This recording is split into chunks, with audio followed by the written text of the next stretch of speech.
Welcome to the Deep Dive. Today we're doing a critical strategic inventory of the global marketing mix, and we're zeroing in on, well, a really big one, distribution decisions. It's huge. It's this complex web of choices that really determines how, when, and where value meets the customer. This deep dive is purpose-built for you, the strategic thinker, to give you a shortcut to understanding the essential frameworks that govern channel management. And when we talk distribution, we're really moving beyond theory. This is all about structural reality. It's not just about, moving boxes. It's about fundamentally defining the relationship between the company and the market. Right. And it's arguably the most high-stakes, long-term decision a firm can make. Because these structures, well, they're immensely difficult and costly to reverse once they're in place. It's the infrastructure for everything else. Okay, so before we get into the nuts and bolts, let's formally introduce the source of this material and the expertise that's guiding our conversation today. Mark Oliver Opresnik is the creator of the Pivotal Infinity Marketing Canvas and founder of Pivotal Thinking. He is Distinguished Professor of Marketing at Ludwig University of Applied Sciences in Germany, Honorary Professor at the New Delhi Institute of Management, a global thought leader at the LSE Academic Speakers Bureau, and co-author of several international bestsellers with Philip Kotler. He also serves on the advisory board of the United Nations World Food Program Innovation Accelerator, is a leadership coach and executive trainer, a TEDx speaker, and is recognized as one of the world's most influential voices in purpose-driven marketing, strategy, and leadership.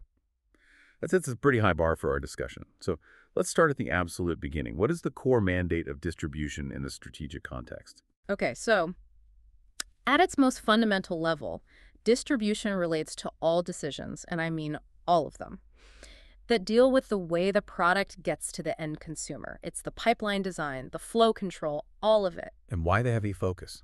Because without effective distribution, even the most amazing, innovative product just fails. The source material even points to historical examples, like Alida Faberge. They actually understood this so well that they marketed the quality of their distribution to their own retailers. That's fascinating. So the channel itself became a feature. Exactly. They got it. So that shifts the focus immediately from just shipping to value creation. Mm-hmm. The real reason to invest in these complex marketing channels isn't just to move inventory, but to create utility for customers. Precisely. And this utility, it isn't just some vague concept. It shows up in 4 distinct measurable forms that really define whether a channel is successful or not. Okay, let's unpack those, because I find it fascinating that the value created goes way beyond just the physical location of a product. It absolutely does. The first one is the most intuitive. Place utility. This is simply about making the product or service available in a location that is genuinely convenient for the customer. So not just available, but convenient. Right. A product that's only in a big city center fails on place utility for someone in a rural area. A good channel solves that huge spatial problem. And the other side of the coin to space is time. So time utility. That's it. This is about having the product available exactly when the customer wants it. This is where things like rapid order fulfillment and demand forecasting become, mission critical. Amazon Prime didn't just sell products, it sold massive time utility. It completely changed consumer expectations. Okay, so we have place and time. What's the third? The third is form utility. This is all about making sure the product arrives processed, prepared, in perfect condition, and ready to use. For a global company, this could mean temperature-controlled shipping, great packaging, or even assembly services done by the retailer. It's delivering the product in its final usable form. Yes. And finally, there's one that many channels, especially complex global ones, really struggle with: information utility. So this is about communication. It's the availability of answers, knowledgeable staff, good return policies, clear digital content. All of that is information utility. If the channel is just a faceless warehouse, that utility is lost, and the customer feels a lot more risk in buying. That framework of utilities gives us the why.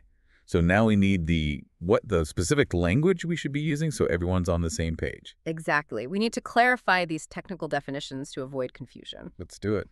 So we define distribution very specifically as the physical flow of goods through channels. It's the tangible movement, the logistics. Okay. And the channels themselves. They're the coordinated structure, a group of individuals or firms that perform functions that add that utility we were just talking about. Got it. And then we have the different players in the channel. Right. And here's a really critical distinction. A distributor is a wholesale intermediary that, typically carries product lines on a selective basis. The key thing is they take title to the goods. They own them. And you contrast that with an agent. Correct. An agent is an intermediary who negotiates transactions, but, and this is vital, does not take title to the goods. Okay, hold on. Why is that distinction taking ownership and the risk that comes with it so strategically important for our audience to grasp? Because it changes everything. Your capital, your international taxes. When a distributor takes title, they're absorbing the inventory risk, the risk that it becomes obsolete. It cleans up the manufacturer's balance sheet. But if you use an agent? If you use an agent, the manufacturer keeps all that risk and the capital burden, but you might have lower fixed costs and maybe more control over the final price since you still technically own the product. That single difference defines who carries the financial weight in the channel. That makes a ton of sense. It really elevates it from just semantics to pure strategy. So with those definitions clear, let's move up to the highest level of choice. The 4 core distribution policy decisions. Right, and these choices, these sort of dichotomies, they force the firm to define its entire engagement model with the market. The first is the form of distribution. This is the classic choice, right? Direct distribution versus indirect distribution. Selling straight to the consumer or using intermediaries, exactly. Second is the choice of distribution channel institutions. Are you using your own, company-owned institutions, or are you using external ones? So my own sales force versus independent retailers. That's it. Third, this one is all about inventory philosophy. Under outlets, do you go for supply readiness, meaning massive safety stock, or do you use JIT, just-in-time concepts, to keep holding costs low? And that JIT versus supply readiness choice feels like a huge strategic trade-off right now, especially after all the recent global supply chain chaos. Oh, it's massive. JIT is great for minimizing warehouse costs, but it makes a firm incredibly vulnerable to shocks. Port closures, strikes, anything. Supply readiness is expensive, it ties up capital, but it buys you resilience. It guarantees that time utility for your customer. So management has to explicitly decide where they are on that cost versus risk spectrum. They have to. And the fourth strategic choice is about the type of flow. You have to divide the channel's function into acquisitory distribution, which is securing the transaction, the sales part, and physical distribution, which is the actual storage and transport. And those two often need completely separate teams and structures to manage them properly. Very often, yes. So when a firm decides to go the indirect route, it's really crucial to understand why those intermediaries exist and the incredible value they add. Because I think a lot of people look at a chart of distribution flows and just see layers of middlemen adding cost. I know, but if you reframe it, it becomes so clear. Imagine 1,000 manufacturers trying to connect directly with 100,000 individual customers. The number of contacts would be astronomical. A logistical nightmare. Exactly. Intermediaries perform the function of transaction reduction. They consolidate orders, they break bulk shipments. They basically bridge the gap between mass production and individual consumption.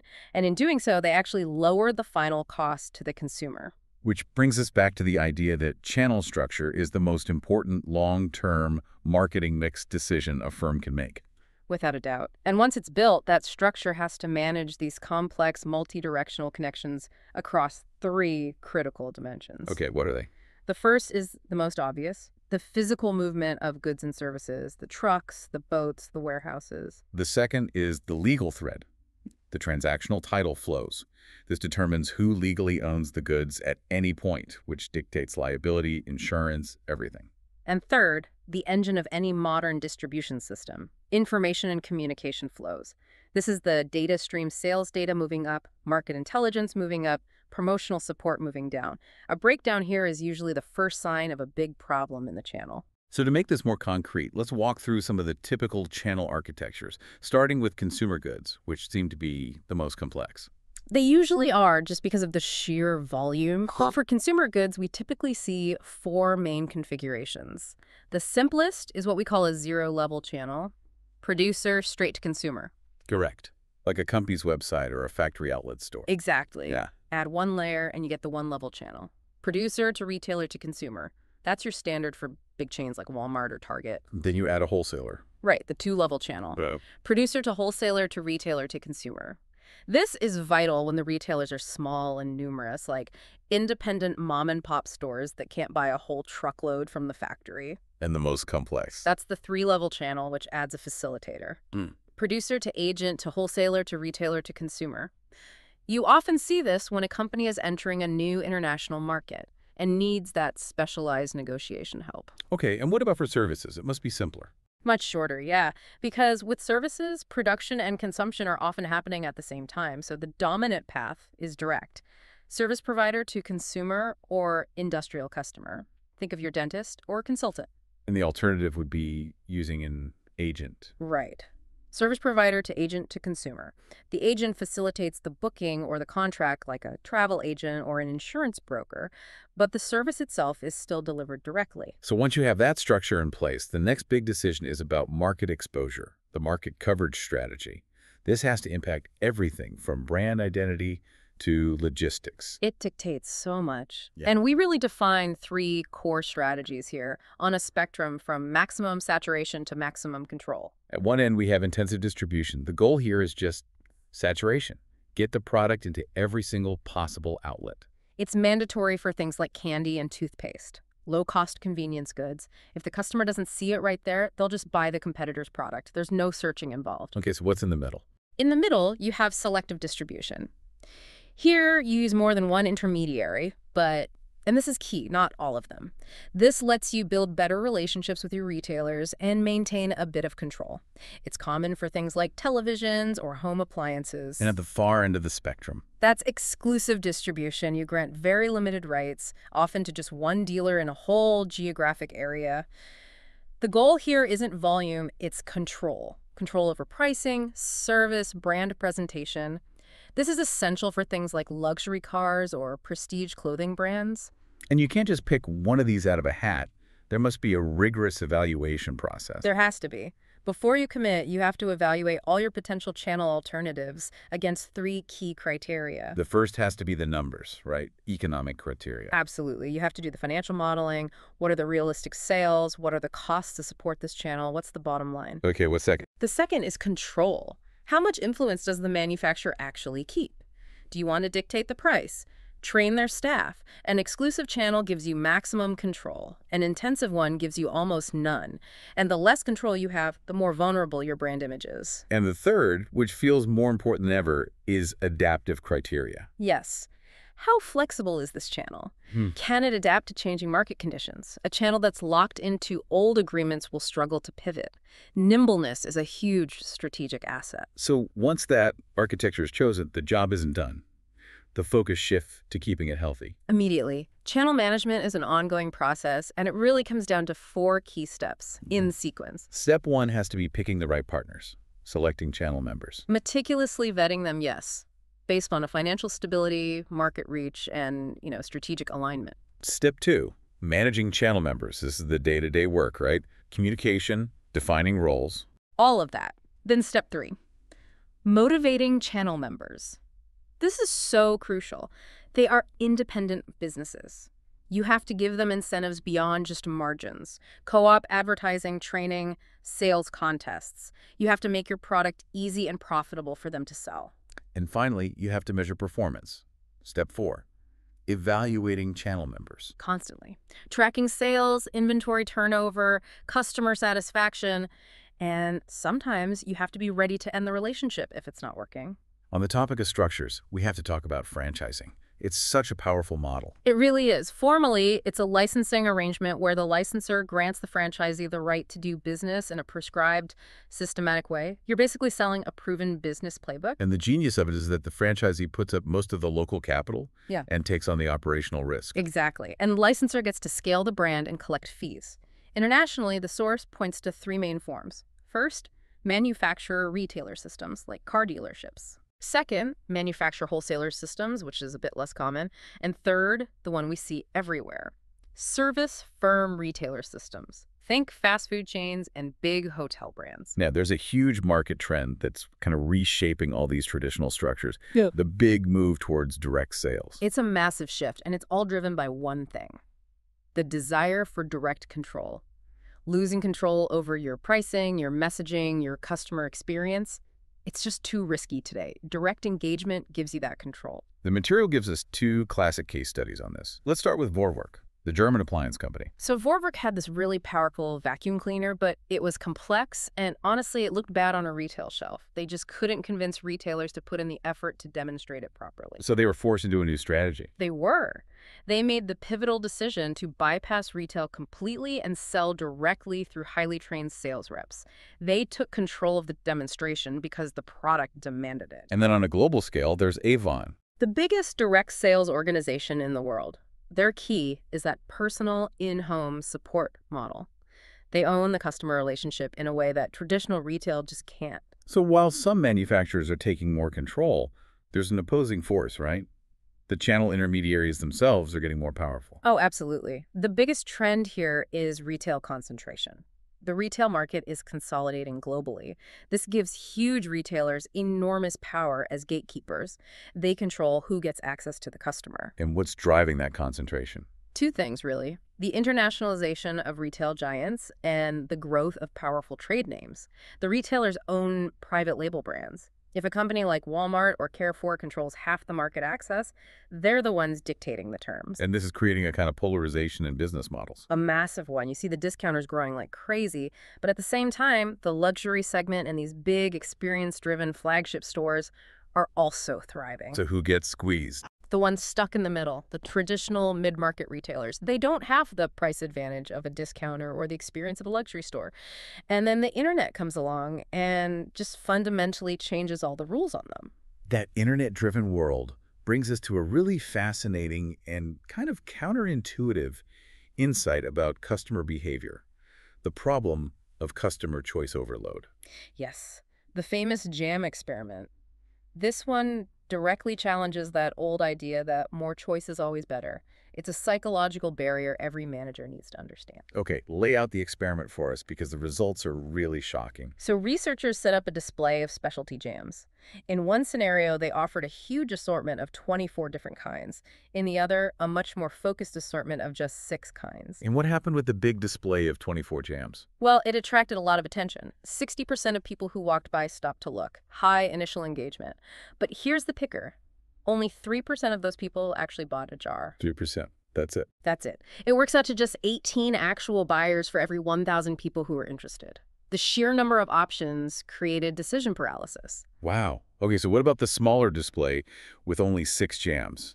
So here, the initial interest was a bit lower. Only 40% of people stopped. But the conversion rate, it exploded. A massive 30% of those interested customers bought a jar. 30% versus 3%. Which means you get 120 actual buyers per 1,000 interested customers.